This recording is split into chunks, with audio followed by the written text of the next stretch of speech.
On a crisp October morning in 2019, the quiet halls of Northwestern University's sociology department became the scene of a tragedy that would send shockwaves through the academic world.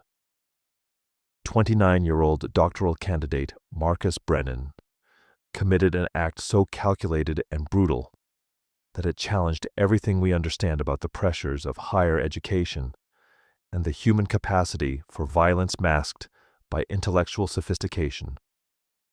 The victim was Professor Elizabeth Warner, a 53-year-old tenured faculty member whose reputation for rigorous academic standards was matched only by her dedication to student success. What made this case particularly disturbing was not just the violence itself, but the methodical way Brennan planned, executed, and then calmly accepted responsibility for his crime, treating his own prosecution with the same analytical detachment he might apply to a research problem. Before we delve deeper into this extraordinary case, I'd appreciate it if you could subscribe to our channel and share your thoughts in the comments below. Your engagement helps us continue bringing you these detailed examinations of cases that challenge our understanding of human behavior and institutional responsibility. The attack occurred on October 23, 2019, in Professor Warner's corner office overlooking the Evanston campus. Brennan had scheduled what he described as a crucial meeting to discuss his dissertation defense, which Warner had postponed twice due to concerns about his methodology and conclusions. According to the timeline reconstructed by investigators, Brennan arrived at exactly 2:30 p.m., 15 minutes early for his scheduled appointment, and waited in the hallway reading journal articles as other students passed by, noting nothing unusual about his demeanor. What happened in that office during the next 18 minutes would forever change multiple lives and institutions. Witnesses in adjacent offices reported hearing raised voices around 2:52 p.m., followed by what one faculty member described as a series of heavy impacts, and then an unsettling silence that seemed to stretch endlessly. When a graduate teaching assistant knocked on the door at 3:11 p.m. to drop off graded papers, she received no response. Concerned by the unusual silence and the unlocked door, she pushed it open to discover a scene of horror that would haunt her for years to come. Marcus Brennan sat in the leather armchair across from Warner's desk, his hands folded calmly in his lap despite being covered in blood. Professor Warner lay motionless on the floor behind her desk, her reading glasses broken beside her, surrounded by scattered pages of what investigators would later identify as Brennan's dissertation manuscript. The murder weapon, a heavy marble bookend shaped like a Greek column that Warner had received as a retirement gift for a colleague years earlier, rested on the desk between them. Positioned almost ceremonially, campus police arrived. Within 7 minutes of the panicked 911 call, finding Brennan exactly where the teaching assistant had left him, making no attempt to flee or conceal evidence. Officer David Chen, a 10-year veteran of campus security, later testified that Brennan's first words were not a plea for help or an excuse, but a calm statement of fact. "I've killed Professor Warner. She left me no choice but to protect my academic future. You'll find my full written statement in my apartment." This immediate confession, delivered with the precision of an academic presentation, rather than the emotion typically associated with having just committed a violent crime, set the tone for everything that would follow. Brennan's behavior suggested a mind that had rationalized murder as a logical solution to an academic problem, treating the legal consequences as simply the next phase of a process he had carefully planned and accepted. Detective Sarah Morrison of the Evanston Police Department took lead on what initially seemed like a straightforward case, given Brennan's immediate confession and presence at the scene. However, as Morrison and her team began examining the evidence, they discovered layers of premeditation and psychological complexity that transformed this from a simple murder investigation into something far more disturbing. The crime scene analysis painted a picture of explosive violence contained within a carefully controlled aftermath. Blood spatter patterns indicated that Warner had been struck from behind while seated at her desk, likely reviewing Brennan's dissertation materials. The first blow had probably rendered her unconscious, but forensic evidence suggested that Brennan had struck her at least 9 additional times, a level of violence that seemed inconsistent with his calm demeanor in the aftermath. What made the scene particularly chilling was the evidence of Brennan's actions after the killing.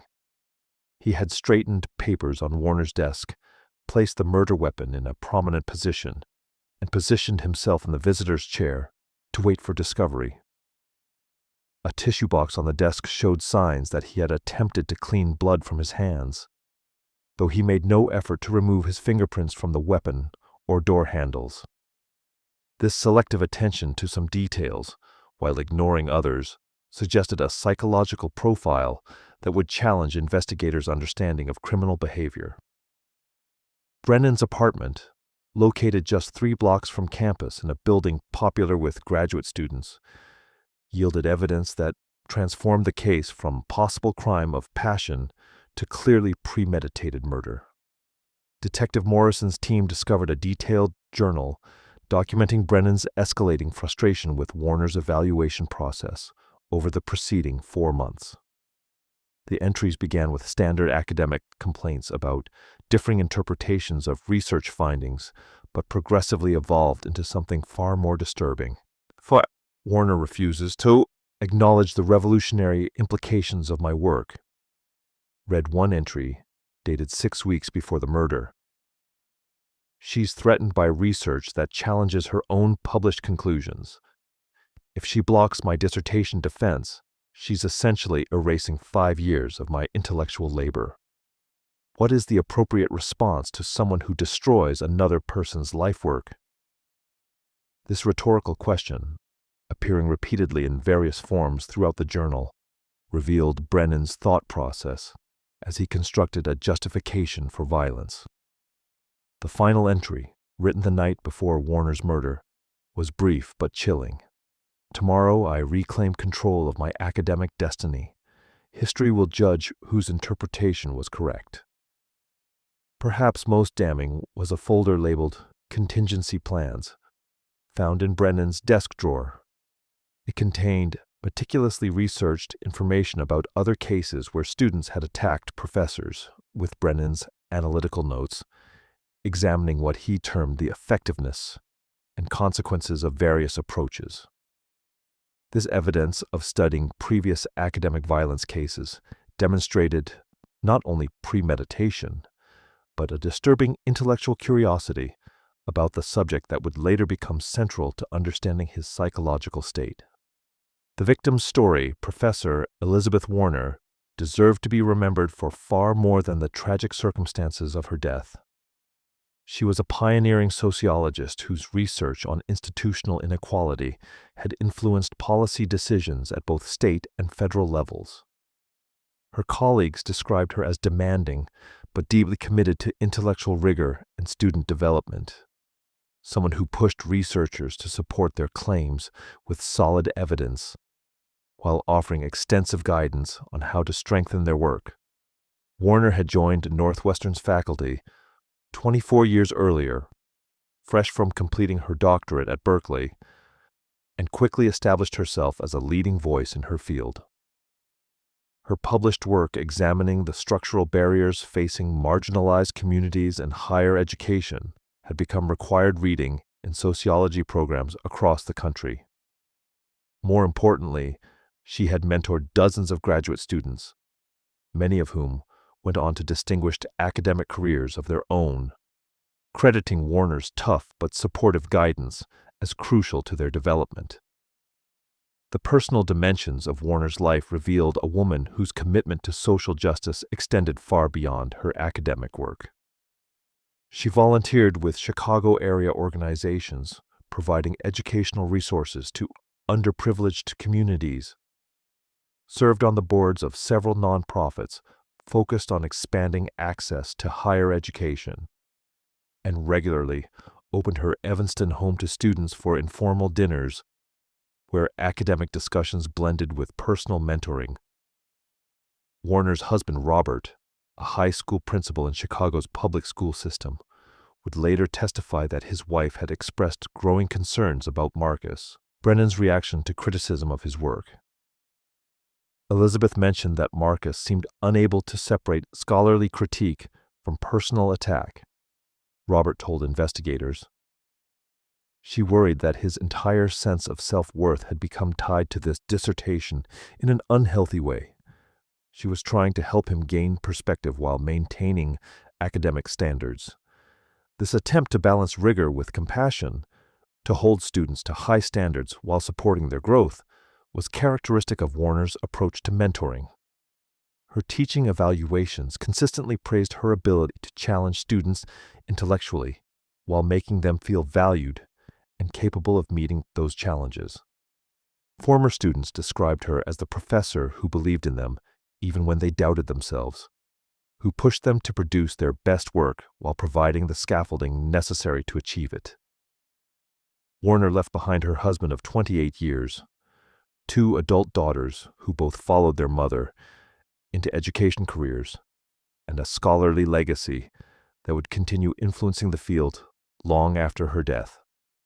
The week before her murder, she had submitted a grant application to study mental health resources in doctoral programs, research that took on tragic irony given the circumstances of her death.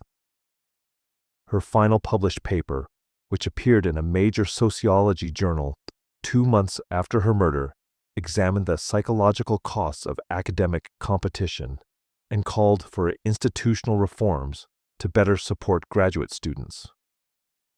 The impact of Warner's death extended throughout Northwestern and the broader academic community. Colleagues spoke of losing not just a brilliant scholar, but an institutional conscience, someone who consistently advocated for structural changes to make academia more humane and equitable. Students described the loss of a mentor who had helped them navigate not just academic challenges but personal crises, who treated her role as extending beyond intellectual guidance to holistic support of young scholars finding their way. Understanding Marcus Brennan. Marcus Brennan's background made his violent crime all the more shocking to those who knew him. He had arrived at Northwestern 5 years earlier with an impressive academic record, graduating summa cum laude from the University of Michigan with a double major in sociology and philosophy.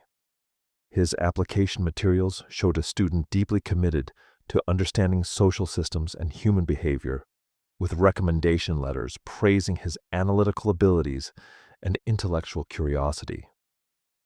Brennan's first 3 years in the doctoral program proceeded smoothly. He completed coursework with distinction, passed his comprehensive examinations on the first attempt, and received positive evaluations from faculty members who worked with him. Several professors remembered him as intense and perhaps overly serious, but undeniably bright and capable of sophisticated theoretical thinking. His early research seminars showed promise, with one faculty member noting that Brennan demonstrated an unusual ability to identify gaps in existing scholarship. The problems began, colleagues would later realize, when Brennan started his dissertation research, approximately 2 years before Warner's murder. His proposed project examining the relationship between academic meritocracy and social inequality was ambitious, perhaps overly so, attempting to synthesize multiple theoretical frameworks into a comprehensive new model.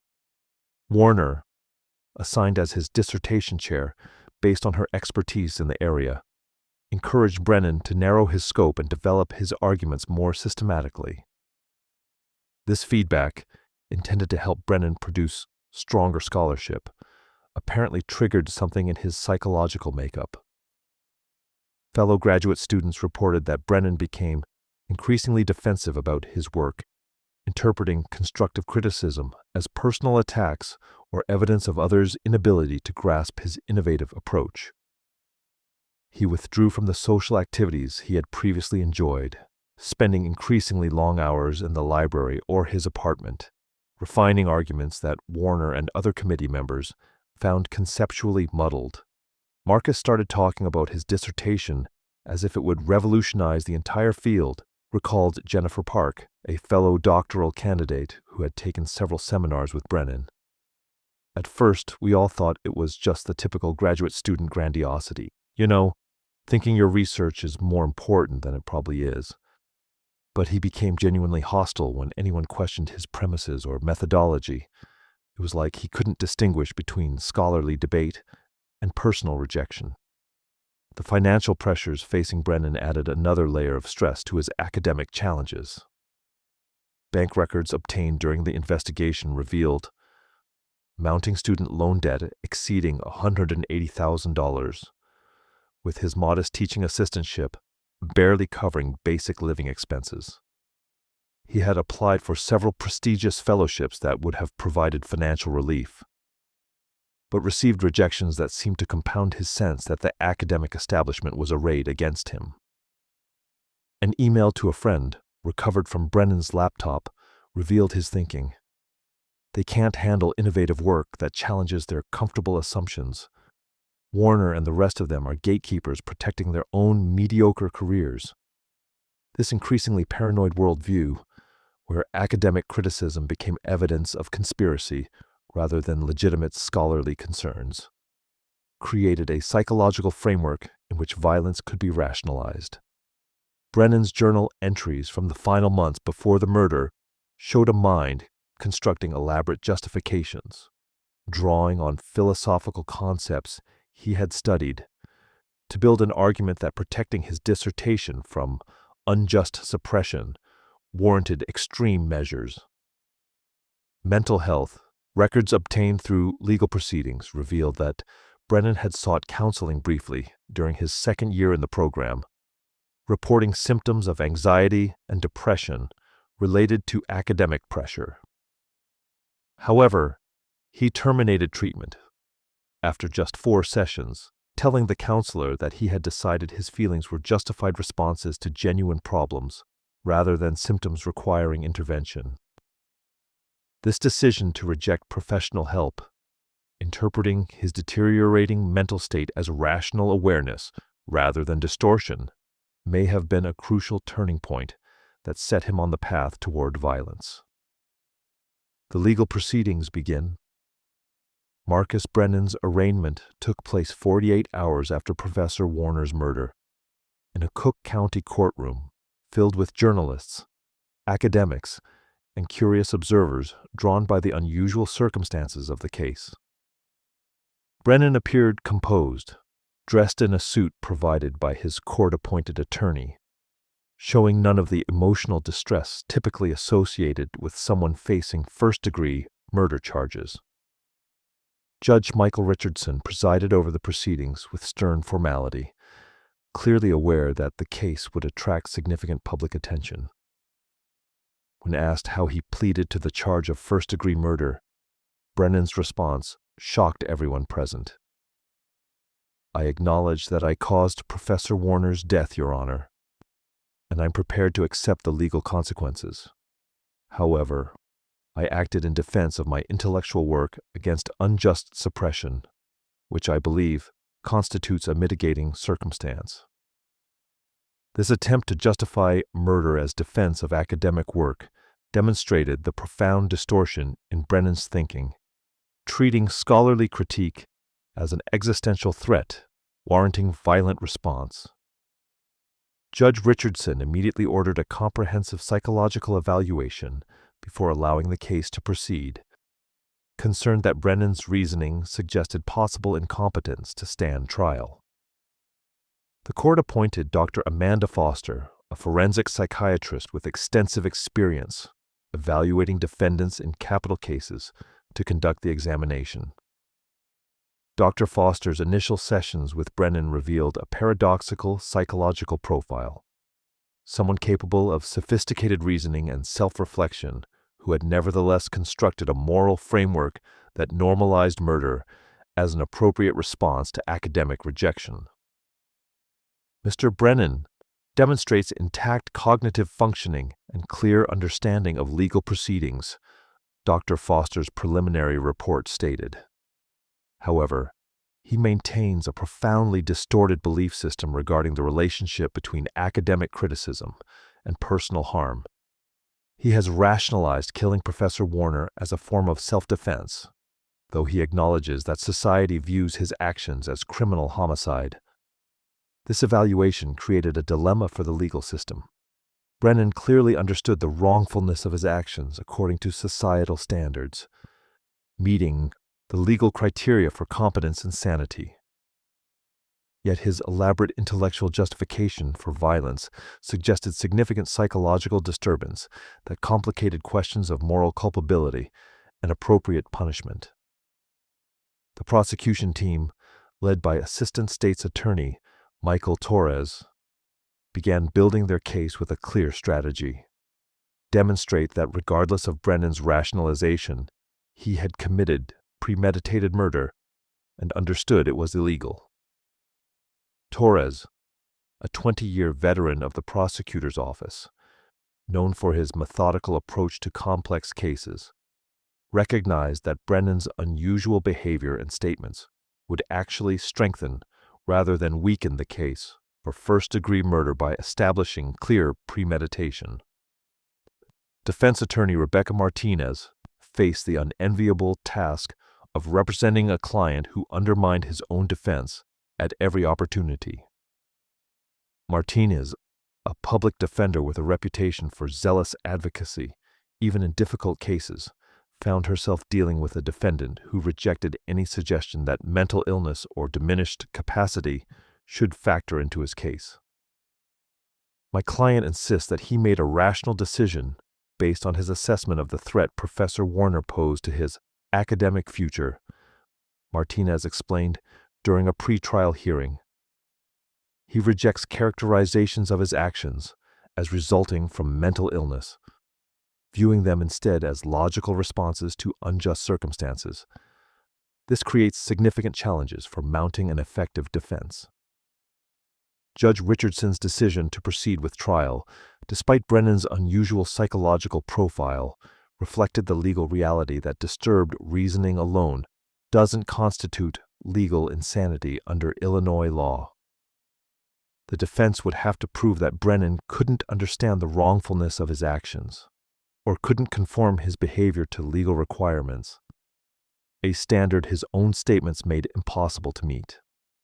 The trial unfolds. The trial of Marcus Brennan began on March 15, 2020, in a Cook County courthouse, just as the COVID-19 pandemic was beginning to transform American life. The timing added surreal elements to already extraordinary proceedings, with participants wearing masks and observing social distancing protocols while addressing questions of academic violence and criminal responsibility. Prosecutor Torres's opening statement laid out a straightforward narrative designed to cut through Brennan's intellectual justifications and focus on the fundamental facts of premeditated murder. The evidence will show that Marcus Brennan spent months planning to kill Professor Elizabeth Warner because she maintained academic standards he found inconvenient, Torres told the jury. He researched methods, documented his intentions, and executed his plan with calculated precision. The defendant's attempts to dress this crime in philosophical language cannot obscure its essential nature: murder committed to avoid professional consequences.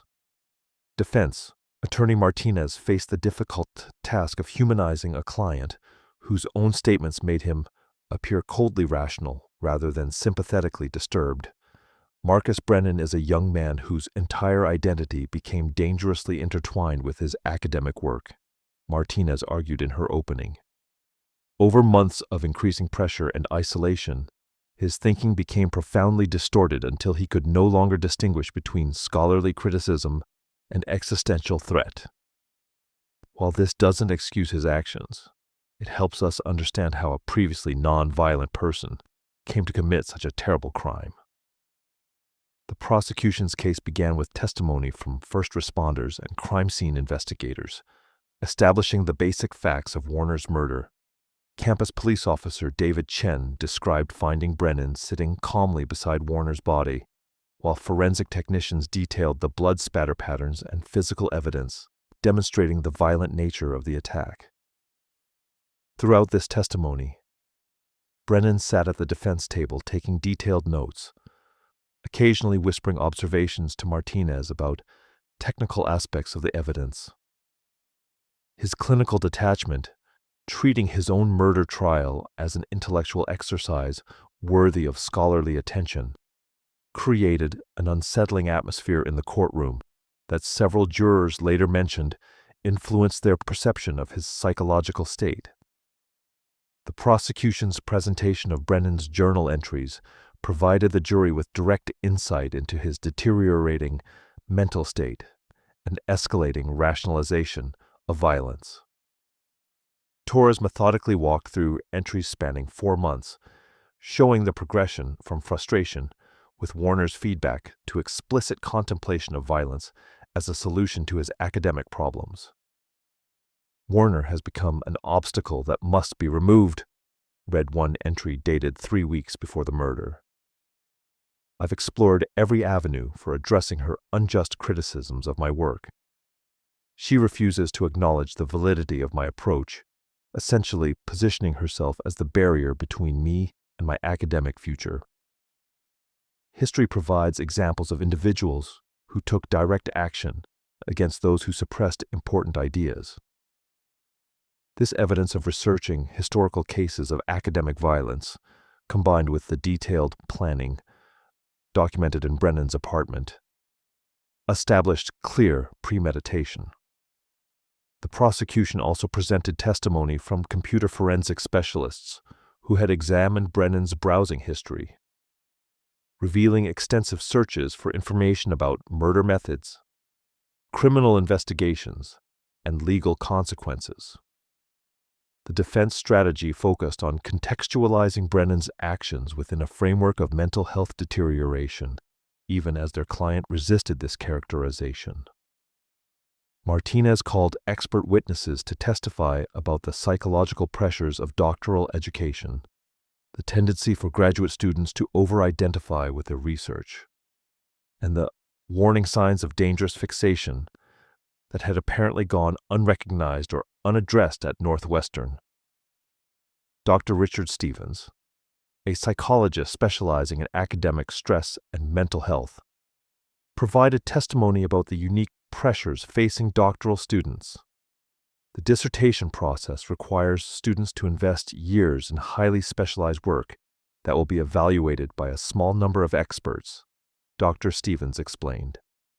For some individuals, particularly those whose sense of self-worth is overly dependent on academic achievement, negative evaluations can be experienced as catastrophic, even existential threats.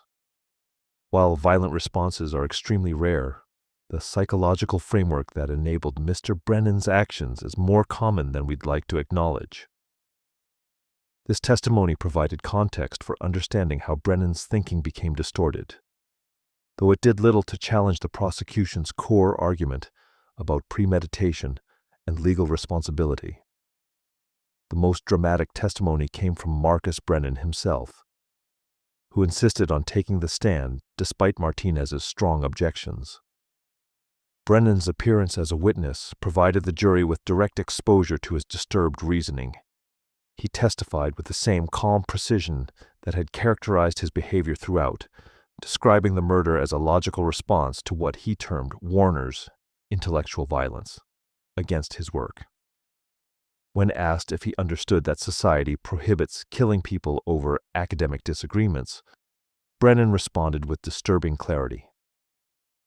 "I understood that conventional morality forbids what I did," Brennan stated. "However, I concluded that Professor Warner's actions in blocking my dissertation defense, effectively destroying years of intellectual labor, created circumstances where self-defense of my academic future was justified. I calculated the consequences and determined that accepting criminal punishment was preferable to allowing my life's work to be suppressed." This testimony, delivered without apparent remorse or emotional resonance, profoundly impacted the jury. Several members would later describe their shock at Brennan's continued belief in the righteousness of his actions, his treatment of murder as a rational choice rather than a moral failure. Prosecutor Torres's cross-examination focused on establishing that Brennan understood the difference between his personal justification and societal standards, crucial for demonstrating he didn't meet the legal definition of insanity. When Torres asked directly whether Brennan knew that most people would consider his actions wrong, Brennan's response was revealing. Most people lack the philosophical sophistication to understand that conventional moral rules sometimes conflict with higher principles, Brennan replied. I knew that society would judge my actions as criminal. I simply concluded that society was wrong, and I was prepared to accept the consequences of acting on my own moral reasoning. This exchange crystallized the prosecution's case. Brennan had killed Warner with full awareness of societal prohibitions against violence, maintaining cognitive capacity to understand wrongfulness, while rejecting its authority over his actions. The distinction between understanding society's rules and accepting them became central to the jury's eventual deliberations about his guilt and appropriate punishment. The trial also featured extensive testimony from Northwestern faculty and students about Brennan's deteriorating behavior in the months before the murder. Professor James Wilson, who had served on Brennan's dissertation committee, described escalating confrontations over feedback on his work. Marcus became increasingly unable to engage with scholarly critique, Wilson testified. During committee meetings, he would become agitated and defensive when we raised questions about his methodology or theoretical framework. He started accusing us of having ulterior motives for criticizing his work, suggesting we were threatened by his innovative approach rather than raising legitimate scholarly concerns. Fellow graduate students provided similar accounts of Brennan's progressive isolation and hostile responses to feedback. Several mentioned conversations where Brennan made disturbing comments about dealing with obstacles to his academic progress, statements that seemed merely rhetorical at the time, but took on sinister meaning in hindsight. About a month before Professor Warner's death, Marcus told me that sometimes people who stand in the way of important work need to be moved aside, testified doctoral candidate Sarah Chen. I thought he was speaking metaphorically about challenging existing scholarship. I never imagined he meant literal violence. The prosecution's presentation of Warner's feedback on Brennan's dissertation work aimed to demonstrate that her criticisms were constructive and professionally appropriate rather than the hostile suppression Brennan characterized them as. Warner's detailed comments showed engagement with his ideas and suggestions for strengthening his arguments, not dismissive rejection.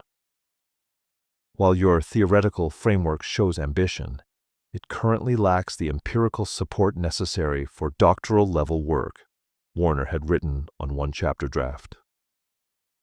I've outlined several approaches below that could help you gather the data needed to test your hypotheses. I remain confident that with revision and additional research, this work can meet the standards required for successful defense. This evidence directly contradicted Brennan's narrative of Warner as an obstructionist determined to suppress his innovative research, revealing instead a mentor trying to help a struggling student improve his work while maintaining academic integrity. The gap between Warner's actual feedback and Brennan's perception of it illustrated the profound distortion in his thinking. The verdict and sentencing. After 3 weeks of testimony and evidence presentation, the jury received detailed instructions from Judge Richardson about the legal standards they must apply. The judge emphasized that sympathy for Brennan's psychological struggles could not override clear evidence of premeditation and intent, and that distorted moral reasoning does not constitute legal insanity under Illinois law. The jury deliberated for just over 2 days before returning their verdict. The courtroom fell silent as the foreperson, a retired teacher, stood to announce their decision. On the charge of first-degree murder, we find the defendant, Marcus Brennan, guilty as charged. Brennan's reaction was characteristically restrained. He nodded slightly, as if receiving confirmation of an expected result, showing none of the emotional devastation typically associated with a murder conviction. This muted response, observed by the jury and courtroom spectators, would influence subsequent proceedings about appropriate punishment. The sentencing phase began 2 weeks later, with both sides presenting evidence and arguments about appropriate punishment. Illinois law provided a range of possible sentences for first-degree murder, from lengthy imprisonment to natural life without possibility of parole, depending on aggravating and mitigating circumstances. Prosecutor Torres argued for the maximum sentence, emphasizing the premeditated nature of the crime, Brennan's continued justification of his actions, and the devastating impact of Warner's death on her family, students, and the broader academic community. The defendant has shown no remorse and maintains that he was justified in killing Professor Warner over academic criticism, Torres told the court. This complete absence of moral awareness, combined with his stated belief in the correctness of his actions, suggests he would pose a continued danger if ever released. The prosecution presented victim impact statements from Warner's family and colleagues.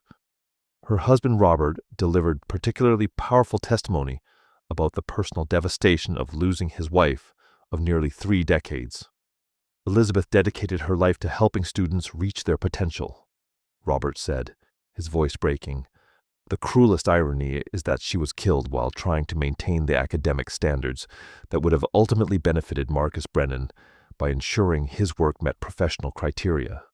Her death represents not just personal loss, but an attack on the very values that make education meaningful. Defense attorney Martinez urged the court to consider Brennan's lack of prior criminal history, his young age, and the psychological factors that had contributed to his actions. While acknowledging that these couldn't excuse the crime, Martinez argued they should inform appropriate punishment. Marcus Brennan committed a terrible act, but he did so from within a psychological framework that had become profoundly distorted by academic pressure and underlying mental health issues that went unrecognized and untreated, Martinez argued. Sentencing him to die in prison serves no rehabilitative purpose and denies any possibility that he might eventually develop insight into the wrongfulness of his actions. In an unusual development, Brennan himself requested permission to address the court before sentencing. Judge Richardson granted the request, and Brennan delivered a statement that both clarified his psychological state and sealed his fate regarding punishment. I want to state clearly that I don't seek leniency or express remorse for my actions, Brennan told the court. I made a calculated decision to protect my academic work from unjust suppression, understanding the likely legal consequences. While I recognize that society judges my actions as criminal, I maintain that Professor Warner's role in blocking my dissertation defense justified my response within the moral framework I developed through philosophical study. I'm prepared to accept whatever punishment this court determines is appropriate under conventional legal standards, even as I privately maintain that those standards fail to account for the unique circumstances of my situation. This statement, combining acknowledgement of societal norms with continued personal justification for murder, removed any doubt about the severity of punishment appropriate for someone who remained convinced of the righteousness of killing a professor over academic criticism. Judge Richardson announced his sentencing decision with evident gravity, clearly troubled by the psychological dimensions of the case while recognizing the necessity of appropriate punishment. Mr. Brennan, your crime was not an impulsive act of passion, but a calculated murder that you planned and executed with chilling precision, Richardson stated. Your continued belief in the justification for killing Professor Warner demonstrates a profound moral distortion that makes you a danger to others. This court sentences you to life imprisonment without possibility of parole. The sentence reflected both the severity of the premeditated murder and the court's assessment that Brennan's unwavering justification of violence made any possibility of safe release untenable. Brennan received the sentence with the same composed demeanor he had maintained throughout, nodding in apparent acceptance before being led from the courtroom to begin his life sentence. Institutional response and reform. Northwestern University responded to Elizabeth Warner's murder with both immediate security measures and longer-term policy reforms aimed at preventing similar tragedies. The administration implemented new protocols for identifying and responding to concerning student behavior, recognizing that traditional approaches had failed to prevent Brennan's violence despite multiple warning signs. The Warner Protocol, as it became known informally, established clear reporting channels for faculty who observed students displaying dangerous fixation on grades, research projects, or faculty evaluations. The policy emphasized intervention rather than punishment, connecting students showing warning signs with enhanced mental health resources specifically designed for graduate students experiencing academic stress. Dr. Michelle Anderson, who became chair of the sociology department after Warner's death, spearheaded these reforms while acknowledging their painful origins. Elizabeth's murder forced us to confront uncomfortable truths about the psychological pressures we create in doctoral education. Anderson explained at a faculty meeting addressing the changes. We ask students to invest years in highly specialized work, tie their identity and future prospects to narrow research projects, and then subject that work to rigorous criticism. For most students, this process works, but we must better identify and support those for whom it becomes psychologically dangerous. The university also expanded mental health services specifically for graduate students, hiring counselors trained in recognizing the unique stressors of doctoral education. New workshops help students develop healthier relationships with their research and more balanced identities, not solely dependent on academic achievement. Faculty received training on identifying warning signs of dangerous academic fixation and engaging students who responded poorly to criticism.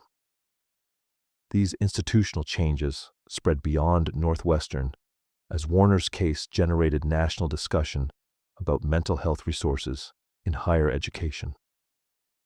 The American Association of Universities commissioned a comprehensive study of support services for doctoral students, revealing widespread inadequacies in resources available to graduate students experiencing psychological crises related to their work. The Graduate Student Mental Health Crisis, as the resulting report was titled, documented alarming rates of depression, anxiety, and even suicidal ideation among doctoral candidates, particularly in fields requiring extensive independent research.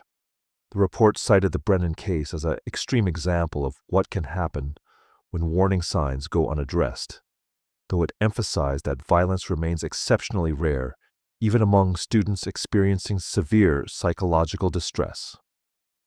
Academic journals across disciplines published analyses of the case, examining questions of mentoring relationships, appropriate standards for criticism, and the psychological impacts of intensive specialized study. The Journal of Higher Education dedicated an entire issue to exploring how doctoral programs could maintain intellectual rigor while better supporting student mental health and well-being.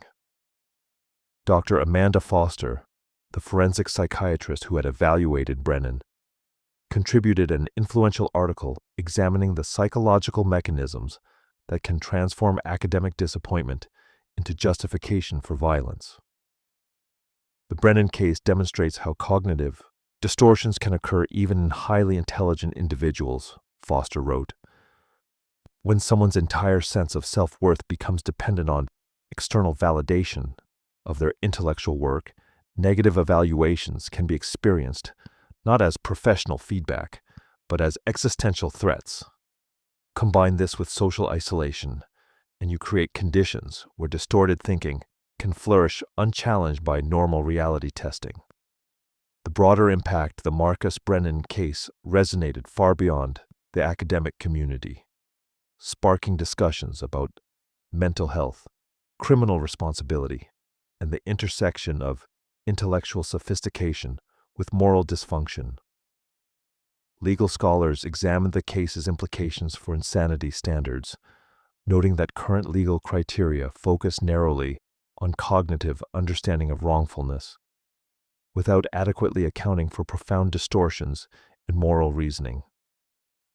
Brennan clearly understood that society prohibits murder, meeting the cognitive prong of insanity tests, noted Professor Linda Martinez of Harvard Law School in a widely cited law review article.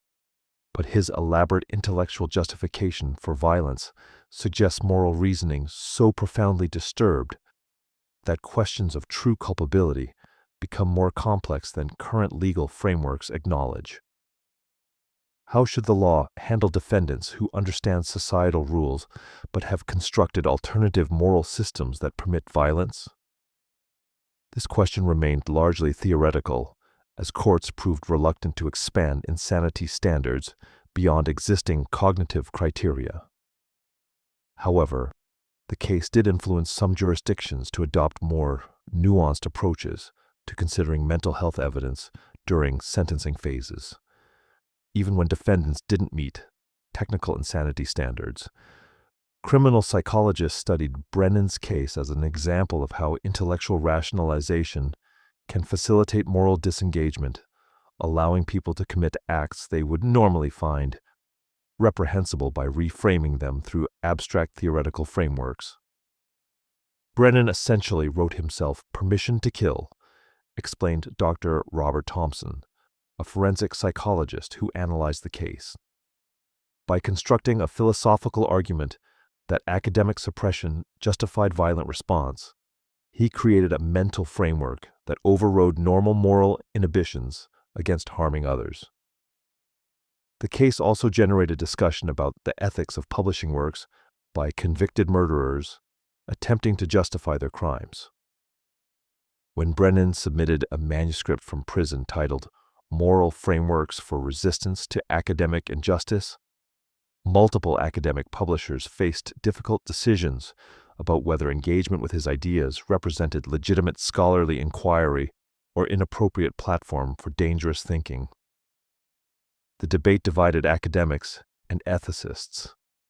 Some argued that Brennan's work offered valuable insights into how distorted reasoning develops and should be studied as a case example of moral dysfunction. Others maintained that publication would validate his justifications and potentially inspire similar violence from other psychologically vulnerable students experiencing academic disappointment.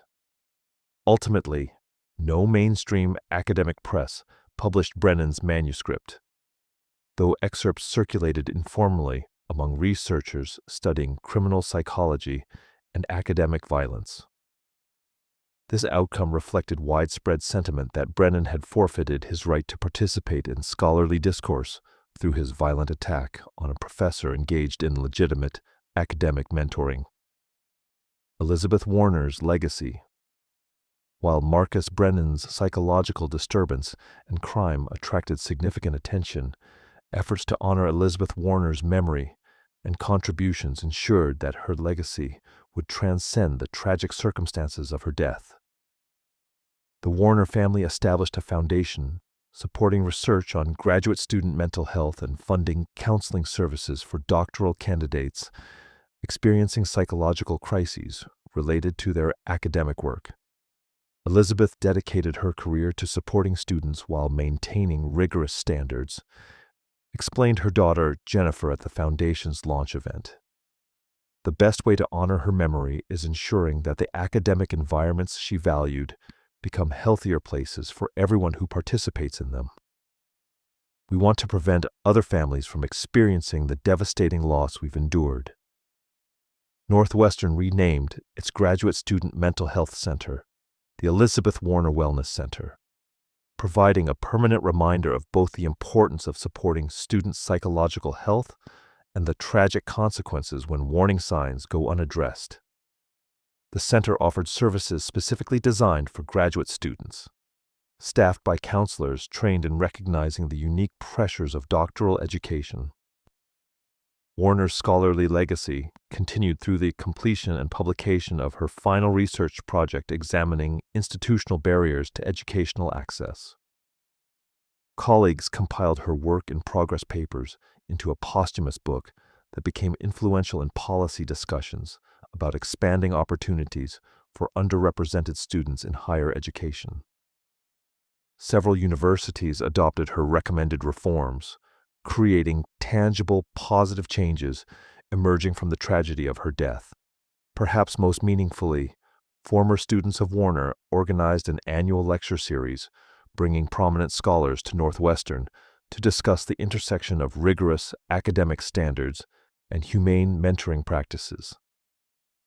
The Warner Lectures on Ethical Mentorship featured presentations from leading educators examining how faculty can maintain high expectations while supporting student well-being, embodying the balance Warner had exemplified in her own teaching. Conclusion and ongoing questions. The case of Marcus Brennan and the murder of Professor Elizabeth Warner left lasting questions about academic culture, mental health resources in higher education, and the legal system's ability to address crimes emerging from profound psychological distortion masked by intellectual sophistication. As of 2024, Marcus Brennan remains incarcerated at Menard Correctional Center in southern Illinois, serving his life sentence without possibility of parole. Prison records indicate that he continues to maintain his justification for killing Professor Warner, though he has participated in some rehabilitative programming. He spends much of his time reading and writing, reportedly working on philosophical treatises that attempt to construct moral frameworks, justifying resistance to what he terms institutional oppression of innovative thought. Prison psychologists who have evaluated Brennan periodically note that his intellectual capabilities remain intact, but his fundamental moral reasoning shows no signs of improvement or development of remorse. Mr. Brennan treats his incarceration as confirmation of society's inability to recognize justified action rather than as punishment for wrongdoing, stated one evaluation report. He views himself as a philosophical martyr rather than a murderer, which suggests continued danger should he ever be released. This unwavering conviction in the righteousness of his actions, maintained years after the crime, raises troubling questions about rehabilitation possibilities for individuals whose violence emerges from carefully constructed intellectual justifications rather than impulse or passion. Traditional therapeutic approaches assume some capacity for moral growth or development of insight, but Brennan's case challenges these assumptions. The academic community continues to grapple with the implications of Warner's murder for how universities structure doctoral education and support graduate students. While comprehensive reforms have been implemented at many institutions, including enhanced mental health resources and better training for faculty and recognizing warning signs of dangerous fixation, the fundamental pressures of doctoral work remain largely unchanged. We ask young scholars to invest the prime years of their lives in highly specialized research that will be judged by a handful of experts, reflected Dr. Michelle Anderson in a 2023 interview marking the anniversary of Warner's death. For most students, this process ultimately proves rewarding, but we must acknowledge that for psychologically vulnerable individuals, it can create conditions where academic rejection feels existential. Finding the balance between maintaining rigorous standards and preventing psychological crises remains an ongoing challenge. Some critics argue that the reforms implemented after Warner's murder, while well-intentioned, don't address fundamental structural problems in how academia operates. The publish or perish culture, intense competition for limited academic positions, and the tendency for graduate students to over-identify with the research all remain largely intact, creating continued risks for future students who may experience similar psychological deterioration to Brennan. The legal questions raised by Brennan's case continue to generate debate among scholars and practitioners. His ability to understand that society prohibits murder while maintaining personal justification for his actions highlighted limitations in current insanity standards that focus narrowly on cognitive capacity without adequately addressing moral reasoning distortions. The Brennan case demonstrates a gap in our legal framework, argued Professor David Chen of Yale Law School in a 2022 symposium on criminal responsibility and mental illness. We have a defendant who clearly understood the legal and social prohibitions against his actions, but had constructed an alternative moral framework that permitted violence. Traditional insanity standards focus on whether someone knows right from wrong. But what about cases where someone knows what society considers wrong, but has developed a distorted moral system that overrides those norms? These questions remain largely unresolved, with courts showing little appetite for expanding insanity criteria beyond established standards. However, the case has influenced how some jurisdictions approach mental health evidence during sentencing phases, with greater recognition that psychological disturbance can be relevant even when it doesn't meet technical insanity requirements. The victim impact on Warner's family and the Northwestern community continues years after the crime. Robert Warner, Elizabeth's widower, has become an advocate for both academic reform and victims' rights, speaking publicly about the lasting trauma of losing his wife to senseless violence, while also supporting efforts to improve graduate student mental health. I live with Elizabeth's loss every day, Robert shared in a 2023 documentary about the case. But I also carry forward her commitment to education and student well-being. If the reforms inspired by her death prevent even one other family from experiencing what we've endured, then something meaningful will have emerged from this tragedy. Warner's daughters have similarly channeled their grief into advocacy work, with Jennifer becoming involved in educational policy reform and Emily focusing on expanding mental health resources in academic institutions. The family's foundation has funded multiple research projects examining graduate student psychological health and best practices for supporting doctoral candidates through the inevitable challenges and disappointments of academic work. For the students who witnessed Brennan's deterioration or knew Professor Warner, the case left lasting impacts on how they understand the relationship between academic pressure and psychological well-being. Many report greater awareness of warning signs in themselves and peers, more willingness to seek help for stress-related mental health issues, and deeper appreciation for the importance of maintaining balanced identities, not solely dependent on academic achievement. The Brennan case fundamentally changed how I approach my own doctoral work, reflected Sarah Chen, who had known both Brennan and Warner. I realized that I had been making the same mistake Marcus did, treating my dissertation as my entire identity rather than as one project in a hopefully long career. Seeing where that path led him convinced me to develop healthier boundaries and a more balanced sense of self-worth. This personal impact, multiplied across thousands of graduate students who learned about the case, may represent one of its most important legacies. By providing a dramatic, cautionary example of the dangers of over-identification with academic work, Warner's murder has potentially prevented psychological crises in students who recognized unhealthy patterns in their own thinking and relationships with their research.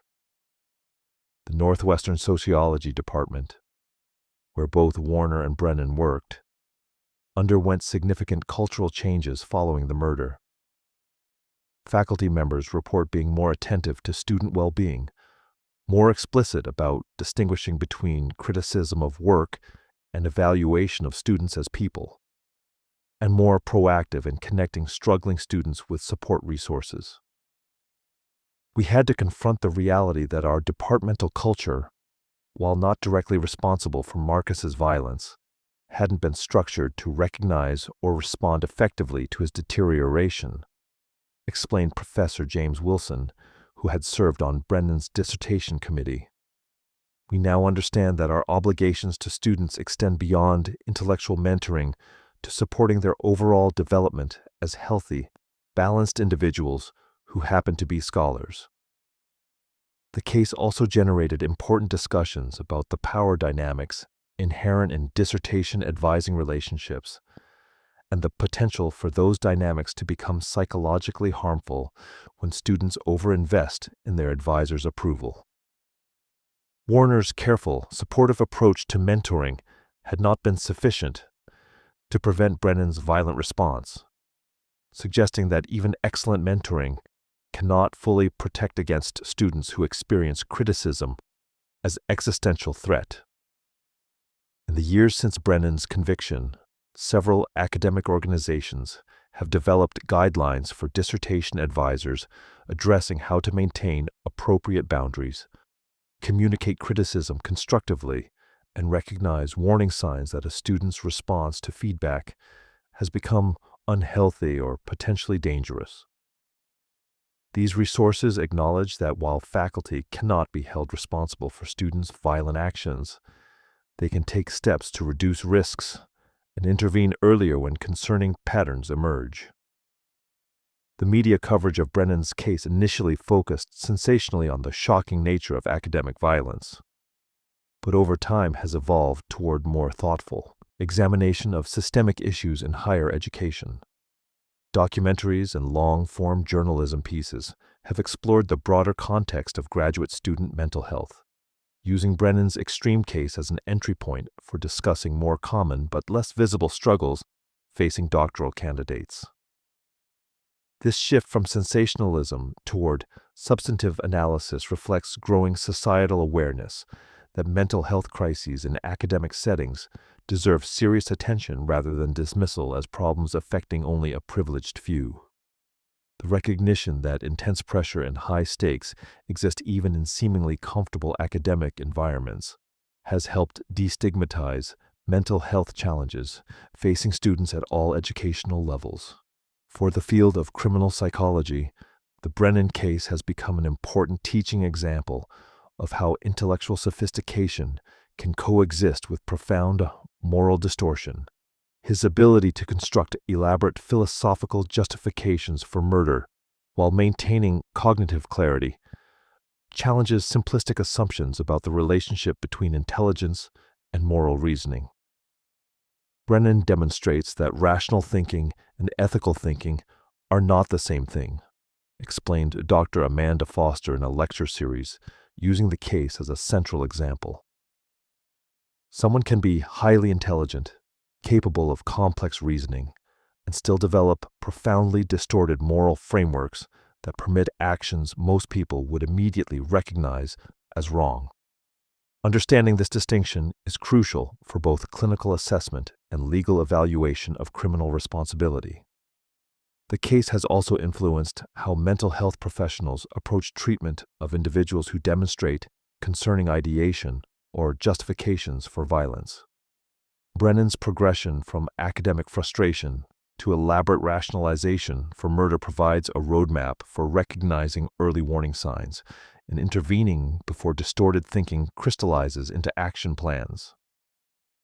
Therapists working with academically high-achieving individuals now receive training in recognizing dangerous over-identification with the intellectual work and the construction of justificatory frameworks that normalize harmful behavior.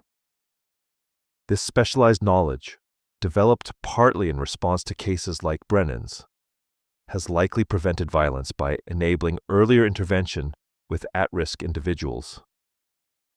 As we reflect on the Marcus Brennan case, years after Professor Elizabeth Warner's tragic murder, several lessons emerge that remain relevant for academic institutions, legal systems, and society broadly. First, intellectual sophistication provides no protection against moral dysfunction. Brennan's ability to construct philosophical arguments didn't prevent him from developing profoundly distorted ethical reasoning that justified murder over academic criticism. Second, institutional cultures matter. While Northwestern was not directly responsible for Brennan's actions, the case revealed gaps in how universities identify and respond to students whose relationship with their academic work has become psychologically dangerous. The reforms implemented afterward acknowledge institutional responsibility for creating healthier educational environments. Third, mental health resources require proactive engagement. Brennan had briefly sought counseling but terminated treatment, interpreting his psychological distress as justified awareness rather than symptoms requiring intervention. This pattern suggests the need for more assertive outreach to students showing warning signs rather than passive availability of services.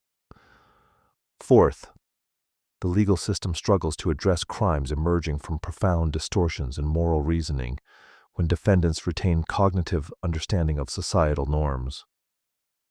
Brennan's case highlighted limitations in insanity standards that focus on knowledge of wrongfulness without adequately considering moral reasoning capacity.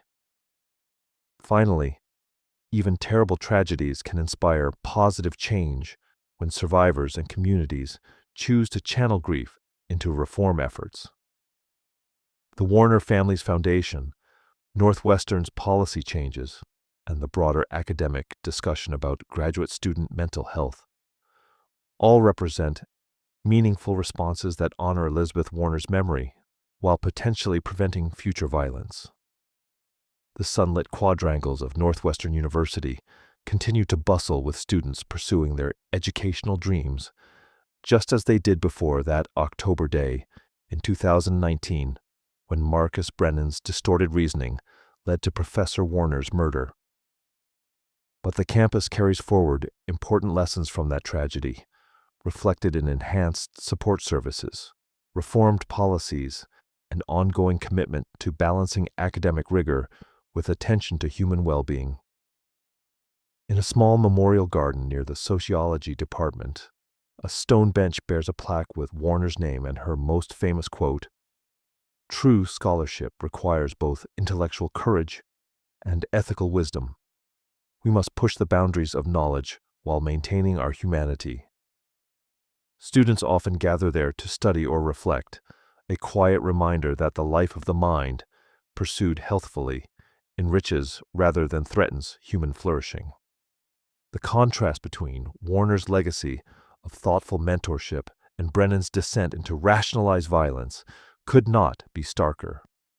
Her commitment to rigorous standards combined with genuine care for students stands against his treatment of academic criticism as justification for murder. In this opposition lies the case's essential moral lesson that intellectual pursuits, however demanding, must remain grounded in fundamental respect for human life and dignity. Marcus Brennan will likely spend the remainder of his life in prison, his brilliant mind never having developed the moral wisdom to recognize the profound wrongness of his actions. Professor Elizabeth Warner's influence, by contrast, continues expanding through the students she mentored, the scholarship she produced, and the reforms inspired by her tragic death. In the end, her vision of education as a humanizing force prevails over his distorted philosophy that permitted violence. The academic community moves forward, carrying both the grief of Warner's loss and renewed determination to create environments where scholarly excellence and human well-being support rather than conflict with each other. This ongoing work represents the most fitting tribute to a professor who dedicated her career to helping students reach their intellectual potential while developing as ethical, balanced individuals capable of contributing meaningfully to society. As new cohorts of doctoral students arrive at universities nationwide, they enter programs shaped partly by lessons learned from the Brennan case. Enhanced mental health resources, better training for faculty, clearer protocols for responding to concerning behavior, and greater emphasis on balanced identities all reflect institutional acknowledgement that academic excellence requires attending to students' psychological health. These changes cannot guarantee that another troubled student will never experience academic rejection as existential threat or construct justifications for violence against a professor. Human psychology is too complex and varied for perfect prevention. But the reforms make future tragedies less likely by creating safety nets, recognizing warning signs earlier, and fostering cultures where students feel supported rather than threatened by the rigorous evaluation processes essential to intellectual development. The story of Marcus Brennan and Elizabeth Warner thus becomes not just a cautionary tale about the potential for academic pressure to interact catastrophically with psychological vulnerability, but also a chronicle of institutional and cultural response to tragedy. It demonstrates both the darkest possibilities of human moral reasoning gone awry and the capacity of communities to learn, adapt, and create positive change even from terrible events. In courtrooms, classrooms, and counseling offices across the nation, the case continues generating discussion and influencing practice years after its conclusion. This lasting impact ensures that Elizabeth Warner's death, while senseless and tragic, has meaning through the reforms it inspired, and the students whose psychological crises are now recognized and addressed before reaching dangerous extremes. The measure of how we respond to tragedy lies not in preventing grief or erasing loss, but in choosing to let painful experiences teach us how to build better systems, support vulnerable individuals more effectively, and honor victims' memories through work that prevents future harm. By these measures, the response to Elizabeth Warner's murder, while unable to restore what was lost, represents a meaningful collective effort to ensure her legacy includes not just her scholarly contributions, but also the reforms that make academic environments healthier and safer. As sunset paints the Northwestern campus in golden light, students pursuing their own intellectual journeys walk paths shaped partly by this history they may not fully know. The reforms exist as infrastructure supporting their work.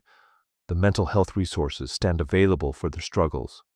The trained faculty watch for warning signs in their behavior. Elizabeth Warner's influence persists in these structural supports, continuing her life's work of fostering both scholarly excellence and human flourishing. And in a prison cell downstate, Marcus Brennan continues his intellectual exercises, still convinced of justifications that enabled him to destroy a life and devastate a community. His inability to recognize the profound wrongness of his actions, even years later, stands as a final testament to the dangers of moral reasoning untethered from fundamental human values. His case reminds us that intelligence without wisdom, logic without compassion, and intellectual sophistication without ethical grounding can lead to terrible consequences.